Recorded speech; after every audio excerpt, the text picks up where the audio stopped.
ഇന്ന് നമ്മൾ ഫിസിക്സിന്റെ ക്ലാസ്സസ് ഇവിടെ ഈ ഒരു ലെസണിലൂടെ നമ്മൾ ആരംഭിക്കുകയാണ്.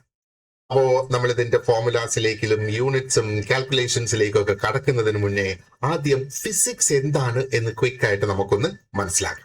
ഓൾറെഡി നിങ്ങൾക്ക് അറിയാവുന്ന സംഗതി തന്നെയാണ്, നിങ്ങൾ മെയിൻ സബ്ജക്റ്റ് ആയിട്ട് ഓൾറെഡി പഠിച്ചിട്ടും ഉണ്ടാകും. അപ്പോൾ ജസ്റ്റ് ഒന്ന് പറഞ്ഞു പോകുന്നതിന് നമുക്ക് പറയാം, ഫിസിക്സ് എന്ന് പറയുമ്പോഴത്തേക്ക് it is that branch of science that deals with nature, matter, energy, motion, forces, heat, light, sound, electricity, അതേപോലെ ഒരുപാടധികം നാച്ചുറൽ ഫിനോമിന ആയിട്ട് ഡീൽ ചെയ്യുന്ന ഒരു സബ്ജക്റ്റ് ആണ് ഫിസിക്സ് എന്ന് പറയുമ്പോഴത്തേക്ക്, അല്ലെ? ഇനി കേരള PSC സംബന്ധിച്ചിടത്തോളം ഫിസിക്സ് എന്ന് പറയുമ്പോഴത്തേക്ക് നമ്മൾ ജസ്റ്റ് ഫോർമുലാസ് മാത്രം കാണാതെ പഠിച്ചു വെച്ചാൽ പോരാ. It is about understanding the basic ideas clearly, and ആ ഐഡിയാസിനെ നമുക്ക് കിട്ടുന്ന സിമ്പിൾ ആയിട്ടുള്ള ക്വസ്റ്റ്യൻസിൽ അപ്ലൈ ചെയ്ത് അതിന്റെ കറക്റ്റ് ആൻസേഴ്സിലേക്ക് എത്തുക എന്നുള്ളതാണ്. PSCയുടെ പല ചോദ്യങ്ങളും നമ്മൾ നോക്കുകയാണെന്നുണ്ടെങ്കിൽ ഇതിന്റെ തന്നെ കഴിഞ്ഞ പരീക്ഷയ്ക്ക് നമ്മൾ നോക്കിയാല് ഫണ്ടമെന്റൽ ആയിട്ടുള്ള കോൺസെപ്റ്റ്സിൽ നിന്ന് ക്വസ്റ്റ്യൻസ് വന്നിട്ടുണ്ട്, യൂണിറ്റ്സിൽ നിന്നുണ്ട്, മെഷർമെന്റ്സിൽ നിന്നുണ്ട്, and measurements and everyday applications, instruments, ഇതിനെയൊക്കെ ബേസ് ചെയ്ത് നമുക്ക് ക്വസ്റ്റ്യൻസ് വരുന്നതായിട്ട് കാണാം. അപ്പൊ ഫിസിക്സിന്റെ ഇന്നത്തെ ആദ്യത്തെ മോഡ്യൂളില് നമ്മൾ മെഷർമെന്റ് ആണ് സ്റ്റാർട്ട് ചെയ്യുന്നത്. അപ്പൊ നമ്മുടെ ഫസ്റ്റ് മോഡ്യൂളിൽ പറഞ്ഞിട്ടുള്ളത് മെഷർമെന്റ് ആണ്, അല്ലെ? അപ്പം മെഷർമെന്റിന്റെ ഒരു സവിശേഷത എന്താണ്? It is the starting point of physics.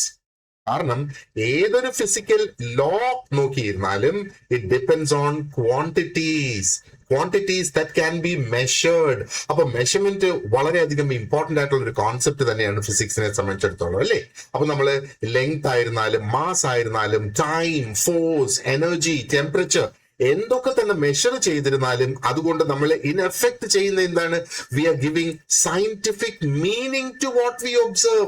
Measurement എന്ന് പറയുന്ന ആ ഒരു വാല്യൂ ആണല്ലോ നമ്മൾ അവിടെ ഒബ്സർവ് ചെയ്യുന്നത്. അത് ഒബ്സർവ് ചെയ്യുന്നതോടുകൂടി അതിന് നമ്മൾ ഒരു സയന്റിഫിക് മീനിങ് അവിടെ കൊടുക്കുന്നു എന്നുള്ളതാണ്. അപ്പോ ഈ ഒരു ക്ലാസ്സില് we will move on step by step. ഒരു ഫിസിക്കൽ ക്വാണ്ടിറ്റീസിൽ നിന്ന് തുടങ്ങി യൂണിറ്റ്സിലേക്ക് കടന്ന് പിന്നെ നമുക്ക് എറേഴ്സ് ഡിസ്കസ് ചെയ്യാനായിട്ടുണ്ട്, ലീസ്റ്റ് കൗണ്ട് നോക്കേണ്ടതായിട്ടുണ്ട്, വെർനിയർ കാലിപ്പേഴ്സിനെ കുറിച്ച് പഠിക്കേണ്ടതായിട്ടുണ്ട്, സ്ക്രൂ ഗേജിനെ കുറിച്ച് നമുക്ക് മനസ്സിലാക്കേണ്ടതായിട്ടുണ്ട്, സിഗ്നിഫിക്കന്റ് ഫിഗേഴ്സ്. ഓക്കെ, സിഗ്നിഫിക്കന്റ് ഫിഗേഴ്സിനെ ബേസ് ചെയ്ത് ഒരു ചോദ്യം നമുക്ക് കഴിഞ്ഞ എക്സാമിന് വന്നിട്ടുണ്ടായിരുന്നു, ഇൻസ്പെക്ടറുടെ എക്സാമിന് വേണ്ടിയിട്ട്. ആൻഡ് അതേപോലെ ഡയമെൻഷനൽ അനാലിസിസ് ഒക്കെ നമുക്ക് ഇതിനകത്ത് നോക്കേണ്ടതായിട്ടുണ്ട്. So by the end of the series of lesson, ഈ മോഡ്യൂൾ 1 എന്ന് പറയുന്നത് നമുക്ക് ഒരു ഒറ്റ ലെസണിലോ 2 ലെസണിലോ കഴിയില്ല, ഒരു സീരീസ് ഓഫ് ലെസൺസിലായിരിക്കും നമ്മൾ ഇത് കംപ്ലീറ്റ് ചെയ്യുക. And once we complete it, you should be able to answer both direct theory questions as well as numerical questions എന്നുള്ളതാണ്. അപ്പൊ ഈ ഒരു ഏരിയ നമുക്ക് നല്ല കോൺഫിഡന്റ് ആയിട്ട് ആൻസർ ചെയ്യത്തക്ക രീതിയിൽ പഠിച്ച് അങ്ങ് പോകാം. So let us see what are the topics that we have to cover in module 1. Module 1 അതിന്റെ ഒരു പ്രത്യേകത എന്ന് പറയുന്നത് അത്യാവശ്യം വലിയ ഒരു ഏരിയ നമുക്ക് ഇവിടെ കവർ ചെയ്യേണ്ടതായിട്ടുണ്ട്.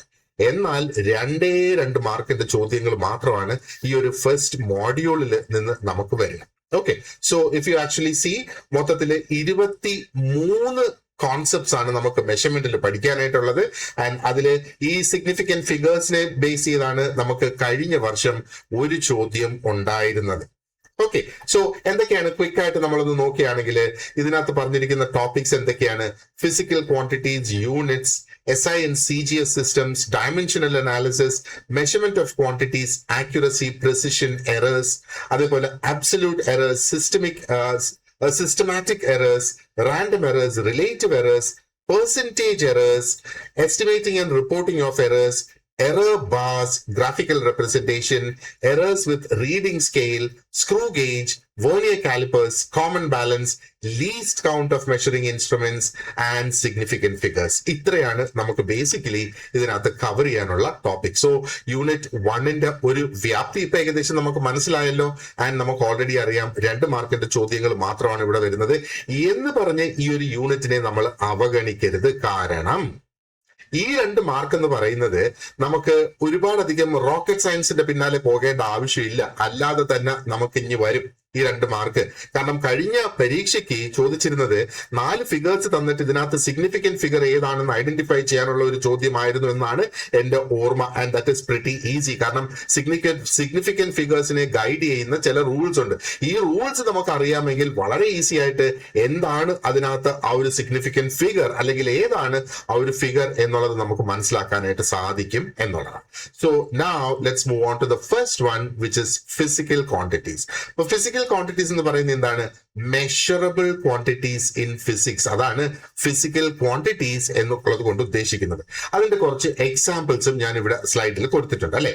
Length, mass, time, force, work, speed, temperature, electric count. അപ്പൊ ഇത് എക്സോസ്റ്റീവ് ആയിട്ടുള്ള ഒരു ലിസ്റ്റ് അല്ല, ജസ്റ്റ് ഇൻഡിക്കേറ്റീവ് ആണ്, എക്സാമ്പിൾസ് മാത്രമാണ് ഇവിടെ ഉള്ളത്. അപ്പോ നമ്മൾ ഈ ഒരു ഫിസിക്കൽ ക്വാണ്ടിറ്റി എന്ന ഏരിയ വെച്ച് നമ്മൾ ഈ ഒരു ലെസൺ സ്റ്റാർട്ട് ചെയ്തു. കാരണം അത് തന്നെയാണ് നമ്മുടെ സിലബസിൽ ആദ്യമായിട്ട് പറഞ്ഞിട്ടുള്ള ആ ഒരു ടോപ്പിക് എന്ന് പറയുന്നത്. അപ്പൊ ഫിസിക്സിനെ സംബന്ധിച്ചിടത്തോളം നമ്മൾ മെഷറബിൾ പ്രോപ്പർട്ടീസ് പഠിക്കുകയാണ് ഓഫ് നേച്ചർ എന്ന് വേണമെങ്കിൽ നമുക്ക് പറയാം. അപ്പൊ എപ്പോഴൊക്കെ ഒരു ക്വാണ്ടിറ്റിയെ മെഷർ ചെയ്യാൻ സാധിക്കും, ആൻഡ് അതിനെ എന്താ പറയേണ്ടത്, ഒരു നമ്പറും ഒരു യൂണിറ്റും ഉപയോഗിച്ച് അതിനെ എക്സ്പ്രസ് ചെയ്യാൻ കഴിയുന്ന എല്ലാ സാഹചര്യങ്ങളിലും നമുക്കതിനെ ഒരു ഫിസിക്കൽ ക്വാണ്ടിറ്റി എന്ന് പറയാം. So what is A physical quantity? ഇവിടെ ചുരുക്കി പറഞ്ഞിരിക്കുന്നത് മെഷറബിൾ ക്വാണ്ടിറ്റീസ് ഇൻ ഫിസിക്സ് എന്നുള്ളതാണ്. So whenever A quantity can be measured, ഒരു ക്വാണ്ടിറ്റി നമുക്ക് അളക്കാൻ കഴിയുന്ന ഒരു സാഹചര്യം ഉണ്ട് എന്ന് വിചാരിക്കുക, അതോടൊപ്പം അതിനെ ഒരു നമ്പറും ഒരു സ്പെസിഫിക് യൂണിറ്റും ഉപയോഗിച്ച് നമുക്കതിനെ റെപ്രസെന്റോ എക്സ്പ്രസോ ചെയ്യാൻ സാധിക്കുമെങ്കിൽ we call it A physical quantity എന്നുള്ളത്. അതിന്റെ എക്സാമ്പിൾസ് ആണ് length, mass, time, force, work, speed, temperature, electric current എന്നൊക്കെ പറയുന്നത്. കാരണം എന്താ? ഇതെല്ലാം ഫിസിക്കൽ ക്വാണ്ടിറ്റീസ് ആണ്. കാരണം ഇതിനെ ഓരോന്നിനെയും നമുക്ക് മെഷർ ചെയ്യാനായിട്ട് സാധിക്കും എന്നുള്ളതാണ്. ഫോർ എക്സാമ്പിൾ, ലെങ്ത്തിനെ നമുക്ക് എങ്ങനെ മെഷർ ചെയ്യാം? It can be measured in metre. ഒരു എക്സാമ്പിൾ, മാസിനെ എങ്ങനെ? ഇൻ കിലോഗ്രാംസ്, ഗ്രാംസ്, അങ്ങനെ നമുക്ക് മാസിനെ മെഷർ ചെയ്യാം. ആൻഡ് ടൈമിനെ നമുക്ക് സെക്കൻഡ്സിൽ മെഷർ ചെയ്യാം അല്ലെ. ഇനി നമ്മൾ ഒബ്സർവ് ചെയ്യേണ്ട മറ്റൊരു സംഗതിയാണ് ആ ഒരു ഫിസിക്കൽ ക്വാണ്ടിറ്റിയുടെ ഫോർമുല ഒന്ന് നമ്മൾ ഓർത്തിരിക്കുക. Okay, so here is A formula for the physical quantity which is Q equals NU. അപ്പോ എന്താണ് ഇവിടെ? Q ആണ് ആ ഒരു ഫിസിക്കൽ ക്വാണ്ടിറ്റിയെ റെപ്രസെന്റ് ചെയ്യുന്നത്, ആൻഡ് N എന്ന് പറയുന്നത് അതിന്റെ ന്യൂമറിക്കൽ വാല്യൂനെ റെപ്രസെന്റ് ചെയ്യുന്നത്, ആൻഡ് എന്താ പറയേണ്ടത്? U is representing the unit. അതിനൊപ്പം ഒരു യൂണിറ്റും വേണം എന്ന് പറഞ്ഞു അല്ലെ. അപ്പൊ ഈ ഒരു ഫോർമുല എന്താണ് നമ്മളോട് പറയുന്നത്, അല്ലെങ്കിൽ ഈ ഒരു ഫോർമുലയിൽ നിന്ന് എന്താ നമുക്ക് മനസ്സിലാക്കാൻ സാധിക്കുന്നത്? അതായത് ഒരു കംപ്ലീറ്റ് മെഷർമെന്റ് രൂപപ്പെടുന്നത് അതിന്റെ ആ ഒരു ന്യൂമറിക്കൽ വാല്യൂനെ എടുത്ത് എന്താ പറയേണ്ടത്, അതിന്റെ ആ ഒരു യൂണിറ്റുമായിട്ട് മൾട്ടിപ്ലൈ ചെയ്യുക. അപ്പോഴാണ് നമുക്ക് അതിന്റെ ആ ഒരു മെഷർമെന്റ് കിട്ടുക എന്ന് പറയുന്നത് അല്ലെ. ഒരു ഉദാഹരണത്തിന്, when we say the length of a table, ഒരു ടേബിളിന്റെ ലെങ്ത് 2 മീറ്റർ എന്ന് നമ്മൾ പറയുന്നു. അപ്പോ ഫിസിക്കൽ ക്വാണ്ടിറ്റി ഈസ് എന്താണ്? ഇതിന്റെ ലെങ്ത്. അപ്പൊ ആ ഒരു ലെങ്ത് എന്ന് പറയുന്നത് ഇവിടെ എന്താണ്? ഈ ഒരു എക്സാമ്പിളില് 2 ആണ് അതിന്റെ ആ ഒരു ന്യൂമറിക്കൽ വാല്യൂ എന്ന് പറയുന്നത്, ആൻഡ് യൂണിറ്റ് എന്ന് പറയുന്നത് is metre, what we have used. അപ്പൊ ഈ നമ്പർ മാത്രം നമ്മൾ എടുത്ത് ഉപയോഗിച്ചാൽ അത് ഇൻകംപ്ലീറ്റ് ആകും. ആ യൂണിറ്റും കൂടെ വരുമ്പോൾ മാത്രമേ അതിന് ആ ഒരു നമ്പറിന് ഒരു ഫിസിക്കൽ മീനിങ് ലഭിക്കുകയുള്ളൂ എന്നുള്ളതാണ്. അപ്പൊ PSCയെ സംബന്ധിച്ചിടത്തോളം ഈ ഒരു ബേസിക് പോയിന്റ് നമ്മൾ വളരെ വ്യക്തമായിട്ട് ഓർത്തു വെച്ചോളുക. ഒരു ഫിസിക്കൽ ക്വാണ്ടിറ്റി എന്ന് പറയുമ്പോൾ അത് മെഷറബിൾ ആയിരിക്കണം. ഓക്കെ, അത് മെഷറബിൾ ആയിരിക്കണം, ആൻഡ് അതിന്റെ ആ ഒരു കംപ്ലീറ്റ് എക്സ്പ്രഷന് ഒരു ന്യൂമറിക്കൽ വാല്യൂ ഉണ്ടായിരിക്കണം, അതിന് ഒരു യൂണിറ്റും അതോടൊപ്പം തന്നെ ഉണ്ടായിരിക്കണം എന്നുള്ളത് നമ്മൾ ഓർത്തു വെച്ചേക്കുക. അതേപോലെ ഈ ഫിസിക്കൽ ക്വാണ്ടിറ്റീസിനെ ഫണ്ടമെന്റൽ ക്വാണ്ടിറ്റീസ് ആയിട്ടും ഡിറൈവ്ഡ് ക്വാണ്ടിറ്റീസ് ആയിട്ടും അതിനെ 2 രീതിയിൽ ക്ലാസിഫൈ ചെയ്യാം എന്നുള്ളതാണ്. ഇനി നമുക്ക് ഈ ഒരു ക്ലാസിഫിക്കേഷനിലേക്ക് കടക്കാം. Let us see what is the meaning of fundamental quantity. Fundamental quantity എന്ന് പറയുമ്പോൾ it is the independent physical quantity. അതാണ് ഫണ്ടമെന്റൽ ക്വാണ്ടിറ്റി എന്ന് പറയുന്നത്. ഇതിനെ ബേസിക് ക്വാണ്ടിറ്റീസ് ആയിട്ടാണ് ഇതിനെ ട്രീറ്റ് ചെയ്യുന്നത്. അതിനൊരു പ്രത്യേക കാരണമുണ്ട്. Because they are use to express many other quantities. മറ്റ് പല ക്വാണ്ടിറ്റീസിനെയും എക്സ്പ്രസ് ചെയ്യുന്നതിന് വേണ്ടിയിട്ട് ഇത് ഉപയോഗിക്കുന്നു. That is why they are called the basic or the fundamental quantities എന്നുള്ളത്. അപ്പൊ ഈ ക്വാണ്ടിറ്റീസ് എന്ന് പറയുന്നത് they are not derived from any other quantities within the system. അപ്പൊ ഒരു സിസ്റ്റത്തിനുള്ളിൽ ഇത് ഒരിടത്തുനിന്നും ഡിറൈവ് ചെയ്തെടുക്കുന്ന ഒരു ക്വാണ്ടിറ്റി അല്ല. ഇത് ബേസിക് ആണ്, ഇൻഡിപെൻഡന്റ് ആണ്, സ്റ്റാൻഡ് അലോൺ ആയിട്ടുള്ള ആ ഒരു ക്വാണ്ടിറ്റീസ് ആണ്. അപ്പോ 7 ഫണ്ടമെന്റൽ ക്വാണ്ടിറ്റീസ് ആണ് നമുക്ക് SI യൂണിറ്റ് സിസ്റ്റത്തിൽ ഉള്ളത്. ഈ 7 എന്തൊക്കെയാണ്? Length, mass, time, electric current, thermodynamic temperature, luminous intensity and amount of substance. ഇത്രയാണ് 7 ഫണ്ടമെന്റൽ ആയിട്ടുള്ള SI ക്വാണ്ടിറ്റീസ് എന്നുള്ളത്. അപ്പോ ലെങ്ത് നമുക്കറിയാം, അത് always it is measured in metre, and mass is measured in kilogram, and time അതിനെ measure ചെയ്യുന്ന എന്തിലാണ്? It's measured in seconds. Electric കറന്റിനെ മെഷർ ചെയ്യുന്നതിനുള്ള യൂണിറ്റ് ആണ് ആംപിയർ. തെർമോഡൈനാമിക് ടെമ്പറേച്ചർ മെഷർ ചെയ്യുന്നതാണ് kelvin, and luminous intensity measure ചെയ്യുന്നതിന് candela ഉപയോഗിക്കുന്നു. Yes, ഈ ഒരു ചോദ്യവും കഴിഞ്ഞ പരീക്ഷയിൽ ചോദിച്ചിട്ടുണ്ടായിരുന്നു. അപ്പൊ ഓൾറെഡി നമ്മുടെ 2 ചോദ്യങ്ങൾ ആയി കഴിഞ്ഞു. എന്താ ലൂമിനസ് ഇന്റൻസിറ്റി റെപ്രസെന്റ് ചെയ്യാൻ ഉപയോഗിക്കുന്ന എന്താ പറയേണ്ടത് യൂണിറ്റ് എന്നുള്ളതായിരുന്നു അവിടുത്തെ ആ ഒരു ചോദ്യം. So candela is the answer for that. And amount of substance എന്ന് പറയുന്നത് is measured in mole, MOLE, mole. അത് നമ്മൾ ഓർത്തു വെച്ചോളുക. അപ്പോ ഇതാണ് അതിന്റെ ആ ഒരു സിമ്പിൾസ് എന്ന് പറയുന്നത്. ലെങ്ത് ഈ L സിമ്പിൾ ഉപയോഗിക്കുന്നതിന്, മാസിന് ഈ സിമ്പിൾ ഉപയോഗിക്കുന്ന, ടൈമിന് ഈ സിമ്പിൾ ഉപയോഗിക്കുന്ന, ഇലക്ട്രിക് കറന്റിന് this is the symbol that is used, thermodynamic ടെമ്പറേച്ചറിന് ഈ സിമ്പിൾ ഉപയോഗിക്കുന്ന, ലൂമിനസ് ഇന്റൻസിറ്റിക്ക് this is the symbol that is used, and amount of സബ്സ്റ്റൻസിന് MOL എന്ന് മാത്രം എഴുതുന്നു. അല്ലെങ്കിൽ അതിന്റെ ആ ഒരു full name is MOLE, mole എന്നാണ് അതിന്റെ ആ ഒരു ഫുൾ നെയിം നോക്കുക. അപ്പോ മെക്കാനിക്സിൽ നമ്മൾ നോക്കുകയാണെന്നുണ്ടെങ്കിൽ 3 ഏറ്റവും പ്രധാനപ്പെട്ട ഫണ്ടമെന്റൽ ക്വാണ്ടിറ്റീസ് എന്ന് പറയുന്നത്, ഒന്ന് ലെങ്ത് ആണ്, മറ്റൊന്ന് മാസ് ആണ്, മറ്റൊന്ന് ടൈം ആണ്. അപ്പോ എന്താ പറയേണ്ടത്? മെക്കാനിക്സിലെ ഫണ്ടമെന്റൽ ആയിട്ടുള്ള ആ 3 ക്വാണ്ടിറ്റീസ് എന്ന് പറയുന്നത് is length, mass and time. അപ്പൊ അതിനെ റെപ്രസെന്റ് ചെയ്യുന്നത് ഡയറക്ട്ലി അതിനെ എന്താ പറയേണ്ടത്? L, M and T എന്നാണ് അതിനെ അവിടെ റെപ്രസെന്റ് ചെയ്യുക. ഓക്കെ, അപ്പോ ഈ 3 സിമ്പിൾസ് ഞാൻ എടുത്തു പറയാനുള്ള ഒരു റീസൺ എന്ന് പറയുന്നത് ദേ appear repeatedly in dimensional ഫോർമുലേസ്. Dimension related ആയിട്ടുള്ള ഫോർമുലേസിൽ ഇത് റിപ്പീറ്റഡ് ആയിട്ട് നമ്മൾ കാണാനുള്ള ഒരു സാധ്യതയുണ്ട്. ഇനി PSCക്ക് പ്രിപ്പയർ ചെയ്യുന്ന ഒരു പ്രത്യേകം ശ്രദ്ധിക്കേണ്ടത് എന്താണ്? ഏറ്റവും ഫ്രീക്വന്റ് ആയിട്ട് ചോദിച്ചു വരുന്ന ആ ഒരു ഫണ്ടമെന്റൽ ക്വാണ്ടിറ്റീസ് എന്ന് പറയുന്നത് ഒന്ന് ലെങ്ത്തും മാസും മറ്റൊന്ന് ടൈമും ആണ് ചോദിച്ചു വരുന്നത്, അല്ലെ? പക്ഷേ സ്റ്റിൽ ആ ഒരു ലിസ്റ്റിലുള്ള അതായത് 7 SI ഫണ്ടമെന്റൽ ക്വാണ്ടിറ്റീസും നമ്മൾ ഓർത്തു വെച്ചോളുക. അപ്പോ ഈ ക്വാണ്ടിറ്റീസിന്റെ പേര് എന്താണെന്ന് ഓർക്കുക, അതിന്റെ സിമ്പിൾസ് എന്താണെന്നും നമ്മൾ ഓർത്തു വെച്ചോളുക.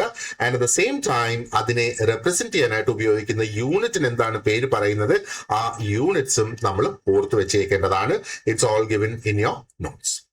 ഇനി അടുത്തത് നമുക്ക് ഡിറൈവ്ഡ് ക്വാണ്ടിറ്റീസിന്റെ ആ ഒരു കോൺസെപ്റ്റിലേക്ക് പോകാം. അപ്പൊ എന്താണ് ഫോംഡ് ഫ്രം ഫണ്ടമെന്റൽ ക്വാണ്ടിറ്റീസ്? അപ്പൊ ഫണ്ടമെന്റൽ ക്വാണ്ടിറ്റീസ് ഞാൻ പ്രത്യേകം എടുത്ത് പറഞ്ഞിരുന്നു, ഇൻഡിപെൻഡന്റ് ഫിസിക്കൽ ക്വാണ്ടിറ്റീസ് ആണ്. അത് മറ്റൊരു ക്വാണ്ടിറ്റിയിൽ നിന്ന് ഡിറൈവ് ചെയ്ത് വരുന്ന ഒരു ക്വാണ്ടിറ്റി അല്ല. അപ്പൊ ഡിറൈവ്ഡ് ക്വാണ്ടിറ്റീസ് അതിന്റെ ആ ഒരു പേരിൽ നിന്ന് തന്നെ നമുക്കറിയാം ഇത് ഫണ്ടമെന്റൽ ആയിട്ടുള്ള ക്വാണ്ടിറ്റീസിൽ നിന്ന് ഡിറൈവ് ചെയ്ത് വരുന്നതാണ് ഈ ഡിറൈവ്ഡ് ക്വാണ്ടിറ്റീസ് എന്ന് പറയുന്നത്. അതിന്റെ എക്സാമ്പിൾസ് നോക്കിയേ: area, volume, speed, acceleration, force, work, power, pressure, ഇതെല്ലാം ഡിറൈവ് ചെയ്തെടുക്കുന്ന quantities. So that's why they are called derived quantities എന്നുള്ളത്. And now you see the formula that is given here. Area എടുക്കുക, A is equal to L into B എന്നിവിടെ നമ്മൾ കൊടുത്തിട്ടുണ്ട്. And L we know is the length and B we know it represents the breadth, അല്ലെ? അപ്പൊ ഈ ഒരു ഫോർമുലയിൽ നിന്ന് നമ്മൾ എന്താണ് മനസ്സിലാക്കേണ്ടത്? ഇവിടെ ഏരിയ ഒബ്റ്റെയിൻ ചെയ്യുന്നതിന് നമ്മൾ ലെങ്ത്തിനെയും ബ്രെഡ്ത്തിനെയും കൂടെ മൾട്ടിപ്ലൈ ചെയ്യുകയാണ്. ആൻഡ് ലെങ്ത്തും ബ്രെഡ്ത്തും എന്താണ്? ലെങ്ത്തും ബ്രെഡ്ത്തും ഫണ്ടമെന്റൽ ക്വാണ്ടിറ്റീസ് ആണ് അല്ലെ. അപ്പോൾ ആ ഒരു ഫണ്ടമെന്റൽ ക്വാണ്ടിറ്റിയിൽ നിന്ന് അല്ലെങ്കിൽ അത് ഉപയോഗിച്ച് നമ്മൾ ഡിറൈവ് ചെയ്തെടുക്കുന്ന ക്വാണ്ടിറ്റിയാണ് ഇവിടെ ഏരിയ എന്ന് പറയുന്നത്. ഇപ്പം ലെങ്ത്തും ബ്രെത്തും ആ ഒരു SI സിസ്റ്റത്തില് മൊത്തം മീറ്ററിലാണ് മെഷർ ചെയ്യുന്നത്. അപ്പോ SI unit of area should be metre square. അതൊക്കെ ബേസിക് ആയിട്ടുള്ള ക്ലാസ്സസ് ആണ്. അത് ഞാൻ പറഞ്ഞു തരേണ്ട കാര്യമില്ലല്ലോ. ആ ഒരു ഏരിയ വരുമ്പോഴത്തേക്ക് എന്തുകൊണ്ട് അവിടെ മീറ്റർ സ്ക്വയർ അല്ലെങ്കിൽ സ്ക്വയർ മീറ്റർ എന്ന് നമ്മൾ പറയുന്നു എന്നുള്ളത് ഞാൻ പറഞ്ഞു തരേണ്ടതായിട്ടില്ല. ഇനി മറ്റൊരു എക്സാമ്പിൾ എടുത്തേ, സ്പീഡിന്റെ ഫോർമുല എടുത്തേ. Speed is represented with this symbol, okay, is equal to S/T എന്നാണ് പറയുന്നത്. that is the formula. ഈ ഫോർമുലാസ് ഒക്കെ നമ്മൾ ഓൾറെഡി നമ്മുടെ ബേസിക് ക്ലാസ്സസിൽ നമ്മൾ പഠിച്ചത് തന്നെയാണ് അല്ലെ. So S represents the distance traveled and T represents the time taken to travel that distance. അപ്പൊ ഈ ഒരു ഫോർമുല എന്താണ് പറയുന്നത്? സ്പീഡ് നമുക്ക് ലഭിക്കുന്നത് is by dividing the distance by time. ആ ടോട്ടൽ ഡിസ്റ്റൻസിനെ എത്ര ടൈം എടുത്തു ആ ടൈം കൊണ്ട് ഡിവൈഡ് ചെയ്യുമ്പോഴത്തേക്ക് നമുക്ക് കിട്ടുന്നു എന്നുള്ളതാണ്. അപ്പോ എന്താ പറയേണ്ടത്? Distance is measured in metre, അതേപോലെ time is measured in seconds. അപ്പോ ഇതിന്റെ SI യൂണിറ്റ് എങ്ങനെയായിട്ട് വരും? മീറ്റർ പെർ സെക്കൻഡ് എന്നായിരിക്കും നമ്മൾ അതിനെ പറയാ അല്ലെ. Metre per second. അപ്പൊ ഇത്ര മീറ്റർ ഒരു സെക്കൻഡിൽ യാത്ര ചെയ്യുന്നു എന്നുള്ളത്. അപ്പൊ area, speed, acceleration, force, work, power, pressure, ഇതൊക്കെ ഡിറൈവ്ഡ് ആയിട്ടുള്ള ക്വാണ്ടിറ്റീസ് ആണ്. കാരണം ഇത് ഫണ്ടമെന്റൽ ക്വാണ്ടിറ്റീസ് ഉപയോഗിച്ച് ഒബ്റ്റെയിൻ ചെയ്തെടുക്കുന്ന ക്വാണ്ടിറ്റീസ് ആയതുകൊണ്ട് ഇതിനെ ഡിറൈവ്ഡ് ക്വാണ്ടിറ്റീസ് എന്ന് പറയുന്നത്. PSC എക്സാംസിനെ സംബന്ധിച്ചിടത്തോളം ഒരു കോമൺ ക്വസ്റ്റ്യൻ നമ്മൾ നോക്കുകയാണെന്നുണ്ടെങ്കിൽ is to identify whether a quantity is derived or fundamental. ഒരു ക്വാണ്ടിറ്റി തന്നിട്ട് അത് ഫണ്ടമെന്റൽ ആണോ അത് ഡിറൈവ്ഡ് ആണോ എന്ന് നമ്മളോട് ചോദിക്കാനുള്ള ഒരു സാധ്യതയുണ്ട്. Don't think it is A very simple question. ഒത്തിരി പേർക്ക് ഒരുപക്ഷെ അത് ആൻസർ ചെയ്യാൻ കഴിയാതെ വരുന്ന സാഹചര്യങ്ങൾ ഉണ്ടാകും. അപ്പൊ ഡിറൈവ്ഡ് ആണെങ്കിൽ അതിനകത്ത് ഒന്നോ അതിലധികമോ ഫണ്ടമെന്റൽ ക്വാണ്ടിറ്റീസിന്റെ പ്ലേ അതിനകത്ത് വരും അല്ലെ. അപ്പോ അതുകൊണ്ട് തന്നെയാണ് അതിനെ ഡിറൈവ്ഡ് എന്ന് നമ്മൾ ഇവിടെ പറയുന്നത്. Now let's move on to the next concept, which is units. Units എന്താണ്? It's a standard for measuring a physical quantity. Examples എന്തൊക്കെയാ? Metre, kilogram, second, newton, joule, pascal, ഇതൊക്കെയാണ് അതിന്റെ ആ ഒരു എക്സാമ്പിൾസ് ആയിട്ട് നമുക്ക് ഇവിടെ വരിക അല്ലെ. അപ്പോ ഒരു ഫിസിക്കൽ ക്വാണ്ടിറ്റിയെ മെഷർ ചെയ്യുന്നതിന് ഉപയോഗിക്കുന്ന ഒരു സ്റ്റാൻഡേർഡ് ആണ് ഒരു യൂണിറ്റ് എന്ന് പറയുന്നത്. നമ്മൾ ഏതെങ്കിലും ഒരു ക്വാണ്ടിറ്റി മെഷർ ചെയ്യുമ്പോൾ what we are basically doing is we compare it with a fixed standard of the same kind.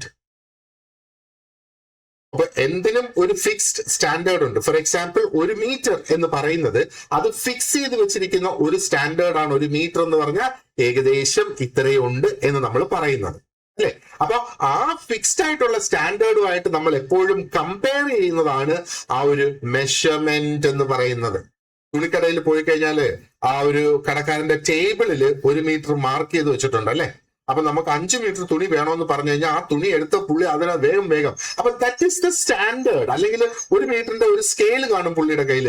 അതാണ് അവിടുത്തെ ആ ഒരു സ്റ്റാൻഡേർഡ് എന്ന് പറയുന്നത്. ആ ഒരു സ്റ്റാൻഡേർഡ് വെച്ചിട്ടാണ് നമുക്ക് എത്ര മീറ്റർ വേണമെങ്കിലും അവര് അളന്ന് നമുക്ക് തരും. ഇനി വീണ്ടും ഫിസിക്കൽ ക്വാണ്ടിറ്റിയുടെ ഫോർമുല ഇവിടെ നമുക്ക് ഉപയോഗിക്കാം. Q is equal to NU എന്ന് പറയുന്നത്. അപ്പൊ Q ആണ് ആ ഒരു ഫിസിക്കൽ ക്വാണ്ടിറ്റി അവിടെ റെപ്രസെന്റ് ചെയ്യുന്നത്. And N represents a numeric value and U represents the unit എന്നുള്ളത്. അപ്പൊ ഈ ഒരു ഫോർമുല എന്താണ് നമ്മളെ റിമൈൻഡ് ചെയ്യേണ്ടത്? That measurement has meaning only when both the number and unit are given. ഇത് വീണ്ടും ഞാൻ എടുത്തു പറയും, കാരണം ഇത് നമ്മൾ ഓർത്ത് വെക്കണം. ഇതിനെ ബേസ് ചെയ്ത് എന്തെങ്കിലും തരത്തിലുള്ള ഒരു ട്വിസ്റ്റഡ് ക്വസ്റ്റ്യൻ PSC നമ്മുടെ മുന്നിൽ കൊണ്ടുവരാനുള്ള ഒരു സാധ്യതയുണ്ട്. അതുകൊണ്ടാണ് ഞാൻ ഇതിനെ വീണ്ടും എടുത്തിവിടെ പറയാം. അപ്പൊ നമ്മളിപ്പോ പറയാണ്, ഒരു ബാഗ് നമ്മൾ കയ്യിലെടുത്ത് തൂക്കി നോക്കിയിട്ട്, അല്ലെങ്കിൽ ആ ഒരു ബാഗ് എടുത്തൊരു വെയിറ്റ് സ്കെയിൽ വെച്ച് നമ്മൾ തൂക്കി, എന്നിട്ട് നമ്മൾ അത് 5 കിലോ ഉണ്ട് എന്ന് നമ്മൾ പറയുന്നു. അപ്പൊ 5 കിലോ ഉണ്ട് എന്ന് നമ്മൾ പറയുമ്പോൾ അതിന്റെ മാസ് എന്ന് പറയുന്നത് തന്നെയാണ് അതിന്റെ ആ ഒരു ഫിസിക്കൽ ക്വാണ്ടിറ്റി എന്ന് പറയുന്നത് അല്ലേ. അപ്പൊ 5 ആണ് അതിന്റെ ആ ഒരു ന്യൂമറിക്കൽ വാല്യൂ ആൻഡ് കിലോഗ്രാം ആണ് അതിന്റെ ആ ഒരു യൂണിറ്റ് എന്ന് പറയുന്നത്. അപ്പൊ 5 എന്ന് നമ്മൾ പറയുമ്പോ ആ ഒരു 5 എന്ന് മാത്രം നമ്മൾ പറഞ്ഞാല് ആ സ്റ്റേറ്റ്മെന്റ് ഇൻകംപ്ലീറ്റ് ആയി പോകും എന്നുള്ളതാണ്. അപ്പോ ഒരു ഗുഡ് യൂണിറ്റ് എന്ന് നമുക്ക് പറയണമെങ്കിൽ it should be well defined and ആ ഒരു യൂണിറ്റ് ഈസിലി റീപ്രൊഡ്യൂസിബിൾ ആയിരിക്കണം. SI യൂണിറ്റിൽ മീറ്റർ സ്റ്റാൻഡേർഡ് ആയിട്ട് ഉപയോഗിക്കുന്നത്, എന്തുകൊണ്ട് സെന്റിമീറ്റർ ഉപയോഗിക്കുന്നില്ല ഒരു തുണിക്കടയിൽ അളക്കാനായിട്ട്? 5 മീറ്റർ തുണി നമുക്ക് വേണമെന്ന് പറഞ്ഞിട്ട് 1 സെന്റിമീറ്റർ വെച്ച് അളക്കാനാണെങ്കിൽ അത് ഇത്രയുള്ള ഒരു സ്കെയിൽ കൊണ്ട് അവിടെ അളന്ന് അപ്പൊ ഒരു ദിവസം തന്നെ ഒരു വ്യക്തിക്ക് 5 മീറ്റർ തുണി മാത്രമേ ആ ഒരു കടയിൽ വിൽക്കാനായിട്ട് സാധിക്കുകയുള്ളൂ അല്ലെ.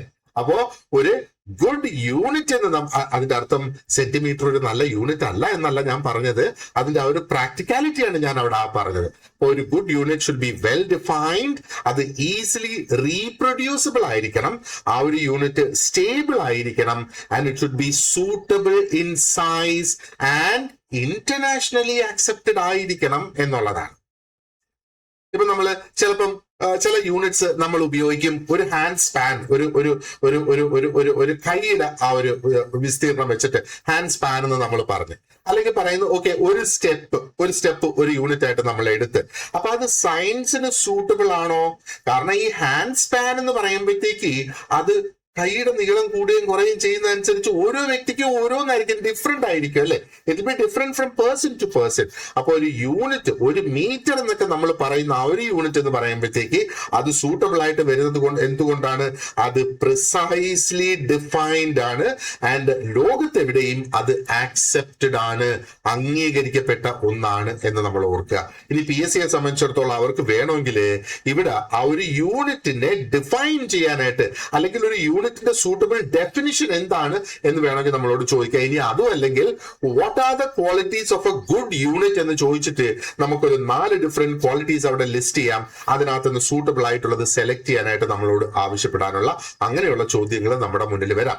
അപ്പോൾ ഒരു യൂണിറ്റ് എന്ന് പറയുമ്പോഴത്തേക്ക് എന്താണ് അതിന്റെ സവിശേഷതകൾ എന്ന് നമ്മൾ പറഞ്ഞിട്ടില്ല. അപ്പോൾ ഒരു നല്ല യൂണിറ്റ് എന്ന് പറയുമ്പം വെൽ ഡിഫൈൻഡ് ആയിരിക്കണം, ഈസിലി റീപ്രൊഡ്യൂസിബിൾ ആയിരിക്കണം, സ്റ്റേബിൾ ആയിരിക്കണം, and it should be suitable in size, അതേപോലെ ഇന്റർനാഷണലി ആക്സെപ്റ്റഡ് ആയിരിക്കണം എന്നുള്ളതാണ്. അപ്പോഴാണ് ഒരു നല്ല യൂണിറ്റ് എന്ന് നമുക്ക് പറയാനായിട്ട് സാധിക്കും. എന്തായിരുന്നാലും നമുക്ക് യൂണിറ്റ്സിന്റെ സവിശേഷത എന്തൊക്കെയാണ് എന്ന് ഒന്നും കൂടെ നമുക്ക് കുറച്ച് ഡീറ്റെയിൽഡ് ആയിട്ട് ഡിസ്കസ് ചെയ്യാം. So what are the characteristics of A good unit? അപ്പോ ഒരു നല്ല യൂണിറ്റ് എന്ന് നമ്മൾ പറയുമ്പം അതിന് ചില ക്വാളിറ്റീസ് ഉണ്ടായിരിക്കണം. ആദ്യം ഞാൻ നേരത്തെ പറഞ്ഞതുപോലെ വെൽ ഡിഫൈൻഡ് ആയിരിക്കണം എന്ന് പറഞ്ഞാൽ, വെൽ ഡിഫൈൻഡ് എന്ന് നമ്മളിവിടെ പറയുമ്പോൾ അതുകൊണ്ട് ഉദ്ദേശിക്കുന്നത് എന്താണ്? Everybody should understand that unit in the same way. എനിക്കുണ്ടാകുന്ന അണ്ടർസ്റ്റാൻഡിങ് തന്നെ നിങ്ങൾക്കും വരണം, നിങ്ങൾക്കുണ്ടാകുന്ന അണ്ടർസ്റ്റാൻഡിങ് തന്നെ മറ്റൊരു വ്യക്തിക്കും വരണം. പലരുടെയും അണ്ടർസ്റ്റാൻഡിങ് പലതായി പോയി കഴിഞ്ഞാൽ അത് ഒരു സ്റ്റാൻഡേർഡ് ആയിട്ട് നമുക്ക് ഉപയോഗിക്കാൻ കഴിയുമോ? ഉപയോഗിക്കാൻ കഴിയില്ല. ഇനി രണ്ടാമത് ഞാൻ പറഞ്ഞ് it should be easily reproducible എന്നിവിടെ പറഞ്ഞു. റീപ്രൊഡ്യൂസിബിൾ എന്നുകൊണ്ട് എന്താണ് ശരിക്കും ഇവിടെ ഉദ്ദേശിക്കുന്നത്? Standard unit should be capable of being realized or reproduced whenever needed. ഞാൻ പറഞ്ഞു 1 മീറ്ററിന്റെ ഒരു സ്കെയില് തുണിക്കടയിൽ ഉപയോഗിക്കുന്ന ആ ഒരു സംഭവം ഞാനിവിടെ പറഞ്ഞു അല്ലെ. അപ്പോ ആ ഒരു 1 മീറ്റർ എല്ലാ തുണിക്കടയിലും 1 മീറ്റർ എന്ന് പറഞ്ഞാൽ സെയിം ലെങ്ത് തന്നെയാണ്. അപ്പോ എന്താണ് അതിന്റെ പ്രത്യേകത എന്ന് പറയുന്നത്? It is capable of being realised. അതിനകത്ത് ആ 1 മീറ്റർ തന്നെ കൃത്യമായിട്ട് അളക്കാൻ അവിടെ സാധിക്കുന്നു, അതിനെ വീണ്ടും വീണ്ടും അളക്കാൻ. അതുകൊണ്ടാണ് റീപ്രൊഡ്യൂസിബിൾ എന്ന് പറയുന്നത്. ഇനി സയന്റിഫിക് മെഷർമെന്റ്സിനെ കുറിച്ച് ഒന്ന് ചിന്തിച്ചു നോക്കിയേ. സയന്റിഫിക് മെഷർമെന്റ്സ് എന്ന് പറയുമ്പോൾ they should not depend on uncertain അല്ലെങ്കിൽ ടെമ്പററി ആയിട്ടുള്ള റെഫറൻസിൽ ഒരിക്കലും സയന്റിഫിക് മെഷർമെന്റ്സിന് ഡിപ്പെൻഡ് ചെയ്യാനായിട്ട് സാധിക്കില്ല. ഒരു സയന്റിഫിക് എക്സ്പെരിമെന്റ് നമുക്ക് അത് എക്സ്പെരിമെന്റ് എന്ന് അംഗീകരിക്കപ്പെട്ട് വരുന്നത് എന്തുകൊണ്ടാണ്? ആ ഒരു എക്സ്പെരിമെന്റിന് തന്നെ റീപ്രൊഡ്യൂസിബിലിറ്റി ഉള്ളത് കൊണ്ടാണ്. ആ സെയിം കണ്ടീഷൻസിൽ സെയിം എക്സ്പെരിമെന്റ് വീണ്ടും റിപ്പീറ്റ് ചെയ്താൽ സെയിം റിസൾട്ട്സ് അത് കൊണ്ടുവരണം എന്നുള്ള അതുകൊണ്ട് നമ്മൾ ഉദ്ദേശിക്കുന്നത് അല്ലേ. അപ്പൊ ആ സെയിം റിസൾട്ട്സ് വരണമെങ്കിൽ അതിനകത്ത് എന്തെങ്കിലും അളവ് തൂക്കങ്ങൾ ഉപയോഗിച്ചിട്ടുണ്ടെങ്കിൽ that should be standard, that should be the same. അപ്പൊ അതിന്റെ ആ ഒരു പ്രാധാന്യം അവിടെ കണ്ടാവും.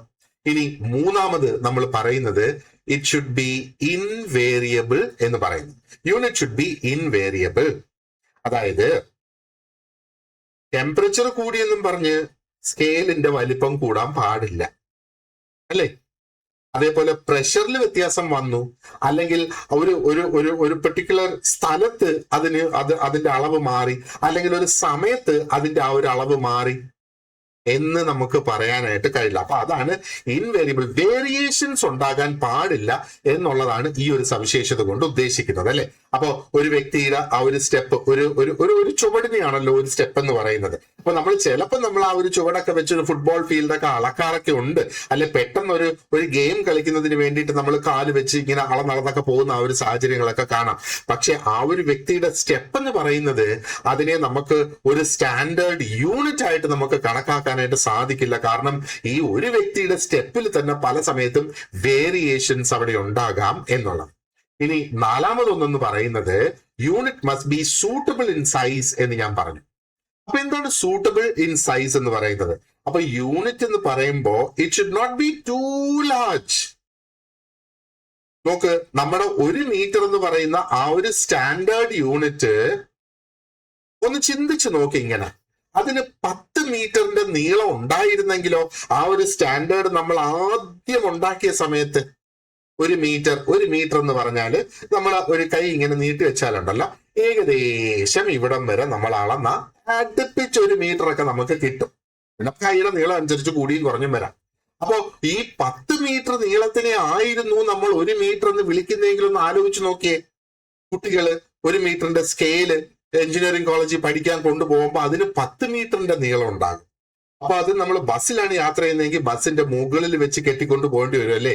എല്ലാ ദിവസവും സ്കെയിൽ അങ്ങോട്ടും ഇങ്ങോട്ടും കൊണ്ടുപോകാനായിട്ട്. അത് പ്രാക്ടിക്കൽ അല്ല, because it is too large. അപ്പൊ 10 മീറ്റർ നീളത്തിലാണ് 1 മീറ്റർ നമ്മൾ ആദ്യം ഉണ്ടാക്കിയിരുന്നതെങ്കിൽ that is not a practical solution. അതേപോലെ it should not be too small. ആ ഒരു ഡെയിലി യൂസിന് വേണ്ടിയിട്ട് നമുക്ക് ഭയങ്കര ചെറുതായി പോയി കഴിഞ്ഞാൽ 1 സെന്റിമീറ്റർ ആണ് 1 മീറ്റർ ആയിട്ട് നമ്മൾ കണക്കാക്കിയിരുന്നത് എങ്കിലോ that will become too small, അല്ലേ? അപ്പോ അവിടെയാണ് പറയുന്നത് കാൽക്കുലേഷൻസ് കൺവീനിയന്റ് ആക്കുന്നതിന് വേണ്ടിയിട്ട് ആ ഒരു സ്റ്റാൻഡേർഡ്, അതായത് സൈസ് സൂട്ടബിൾ ആയിരിക്കണം എന്നുള്ളത്. ഇനി മറ്റൊന്ന് പറയുന്നത് എന്താണ്? ഇന്റർനാഷണലി ആക്സെപ്റ്റഡ് ആയിരിക്കണം എന്നുള്ളത്. സയൻസ് ഇസ് യൂണിവേഴ്സൽ, അല്ലേ? അപ്പോ units also must follow scientist, engineers, teachers and students across the world. എങ്കിൽ മാത്രമേ ആ ഒരു കമ്മ്യൂണിക്കേഷന്, മെഷർമെന്റ്സിന് ഒക്കെ സെയിം അർത്ഥം അവിടെ വരികയുള്ളൂ എന്നുള്ളത്. അപ്പൊ ഈ ഒരു കാരണം കൊണ്ടാണ് standard units like metre, kilogram എന്നൊക്കെ പറയുന്നത്, സെക്കൻഡ് എന്നൊക്കെ പറയുന്നത് ഫിസിക്സിൽ ഉപയോഗിക്കുന്നത്. ഓക്കെ, ഇനി അടുത്തത്, so now you have seen it should also be independent of place and time എന്ന് പറഞ്ഞാല് ഏതൊരു സ്ഥലത്ത് ഏത് സമയത്തായിരുന്നാലും ശരി ആ ഒരു യൂണിറ്റിനകത്ത് വ്യത്യാസം വരാൻ സാധ്യതയില്ല.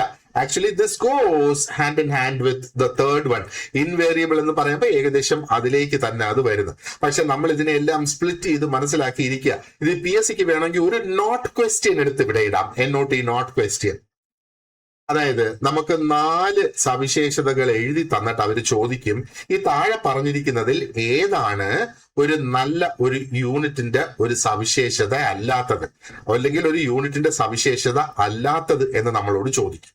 അപ്പൊ അവിടെ 3 സവിശേഷതകളായിരിക്കും, 1 സവിശേഷത ആയിരിക്കില്ല.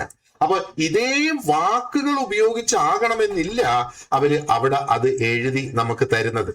അവര് പല വാക്കുകൾ ഉപയോഗിക്കാം. ഈ വെൽ ഡിഫൈൻഡ് എന്നുള്ള ആ ഒരു വാക്കിന് പകരം അവർക്ക് മറ്റെന്തെങ്കിലും വേർഡ് ഉപയോഗിക്കാം. ഈസിലി റീപ്രൊഡ്യൂസിബിൾ എന്ന് പറയുന്നതിന് പകരം മറ്റൊരു സെന്റൻസ് അവിടെ ഉപയോഗിക്കാം.